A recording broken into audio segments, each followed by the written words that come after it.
আসসালামু আলাইকুম শেখ। ওয়ালাইকুম আসসালাম রহমতুল্লাহ। দেশে এক ভণ্ডের লাশ কবর থেকে তুলে আগুন দিয়ে জ্বালিয়ে দেওয়া হয়েছে, কাজটি কি সঠিক হয়েছে? প্রথম কথা, আগুন দিয়ে জ্বালানো এটি আল্লাহর কাজ।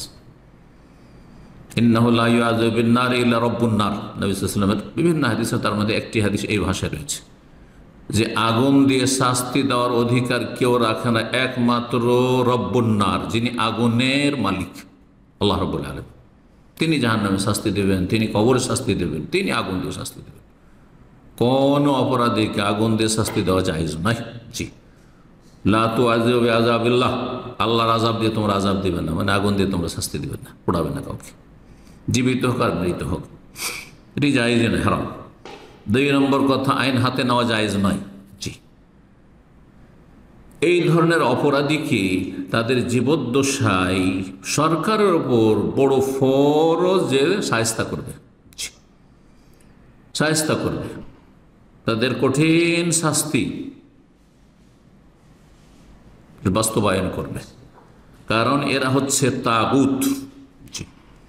এই ধরনের ভণ্ড যে নবী দাবি করেছে, অথবা ইমাম মাহদী দাবি করেছে, ঈসা আলাইহিস সালাম দাবি করেছে, ইত্যাদি ইত্যাদি, আর তার পূজা হচ্ছে, সেই ব্যক্তি বড় তাগুত। সুতরাং তাকে মৃত্যুদণ্ড দেওয়া সরকারের ফরজ, পাবলিকের জন্য জায়েজ নয়, আলেমদের জন্য জায়েজ নয়। আলেমদের কাছে সরকার ফতোয়া নেবে, আলেমদের কাছে সরকার ফতোয়া নেবে যে এই তাগুতের ওপর ইসলামের বিধান কি, আর সে অনুযায়ী ফয়সালা দেবে। জি, আলেমরা উপদেষ্টা থাকবেন সরকারের।